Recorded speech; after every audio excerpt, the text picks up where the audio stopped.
evening, everybody, and welcome to the Congregational Church of Littleton's Facebook page. No matter who you are or where you are in life's journey, you are welcome here.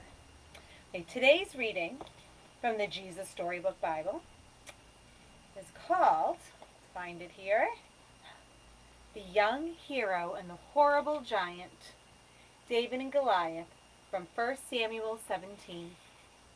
All right, are you guys ready? Let's read about this. God's people had some scary enemies, but the Philistines were the scariest of them all, and now the Philistines had come to fight them. The Philistines had a secret weapon called Goliath. Goliath was a terrifying soldier, and worst of all, a giant.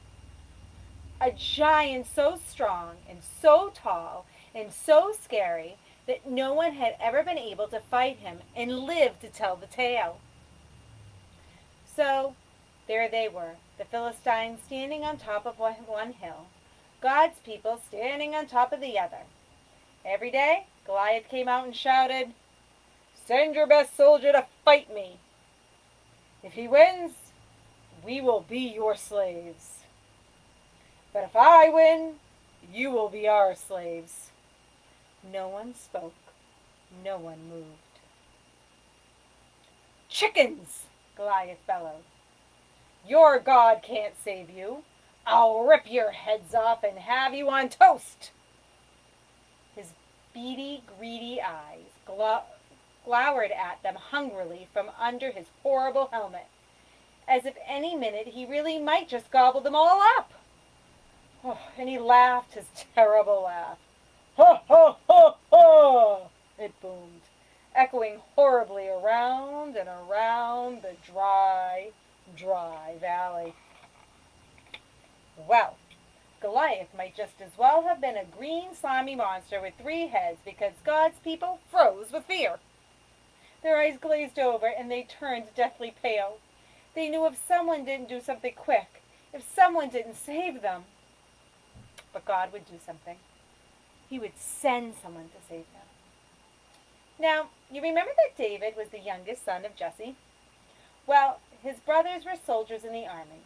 One day, when David brought his brothers their lunches, he saw Goliath, and he saw how scared everyone was. "Don't be afraid," David says. "I'll fight him for you." "You're only a little shepherd boy," the king said, "and Goliath is a great soldier. How will you fight him?" "God will help me," David said. So the king gave David his royal armor to wear, but it was so heavy and too big, and David couldn't even walk. "I won't need this," David said. Instead, David picked out 5 smooth stones from the stream. 1, 2, 3, 4, 5. Took a slingshot and walked towards Goliath. Step, step, step.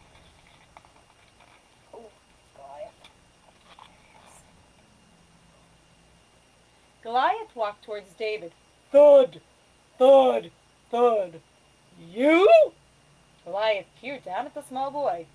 "I'm little," David shouted up to him. "But God is great."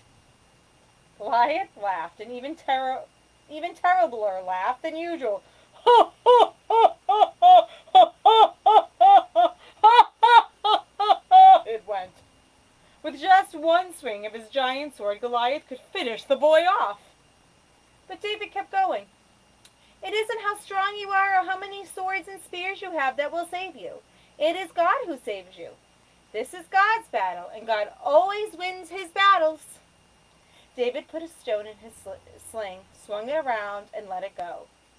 The little stone flew, whizz, like a bullet through the air and struck Goliath, thud, right between the eyes. Goliath stopped laughing.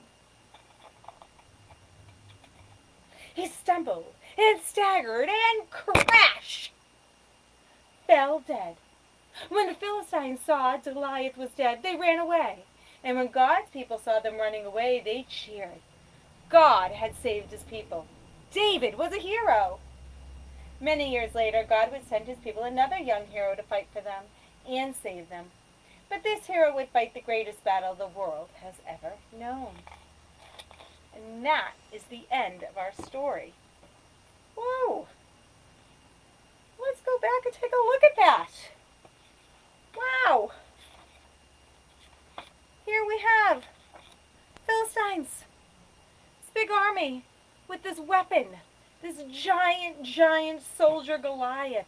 He is scary. He is mean. He is tough. He's got that deep, terrible laugh. And everybody is afraid of him. How would you feel standing there staring at Goliath? Would you step forward to fight him? I wonder how those soldiers were feeling. What it might have been to be standing on that side of the hill. Then up comes David. David's tiny. He's just a small boy. He's a shepherd. He said he'll fight Goliath. He's very brave. He has a lot of courage. Wow. Goliath is so much bigger and stronger than he is. And David's just a little boy. How is he going to fight Goliath? What gave him all that courage? Well, God was with him. And David knew that God would be with him and help him beat Goliath and to help him win for God's people. I wonder how it felt to be David. I wonder how it feels to stand there knowing that things might look a little dire and you might not be the strongest, but to really know that God is with you. To have that feeling that no matter what, God is there. And he's going to win. Even though odds don't look like they're going to be in his favor. But he has God by his side. He can do anything. I wonder what it feels like to be David. And then he does it. He wins. God is with him and he wins and he takes that giant down. He proves that as long as you have God with you, you can conquer anything. I think that's a great story and that's a great thing to remember. Sometimes it's really hard. Sometimes we go through things in our life and they just seem like they're not going to get better. And things just seem so hard. But I think what David teaches us here is to remember that God is with us. And even though things seem really scary, God is by our side and will be with us through it all and will help us through it. We are God's people. He won't let us down. That is the end of today's Wondering Wednesday. So you can join me on Fridays for Faithful Friday via Zoom. Again, if you don't have the link, please just send me a message and I'll make sure you get it.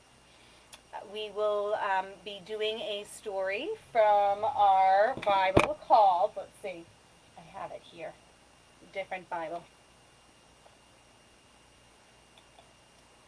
I believe it's called Love. Oh yes, 1 Corinthians 13, 1 through 13. Love. We are going to be talking about love on Friday, and I hope to see you there with me. Next Wednesday, we're going to read The Good Shepherd, is the name of the story. The next story in our book, in our Bible. I can't wait to read it with you guys. Have a wonderful evening, and I'll see you again next week. Good night, everybody.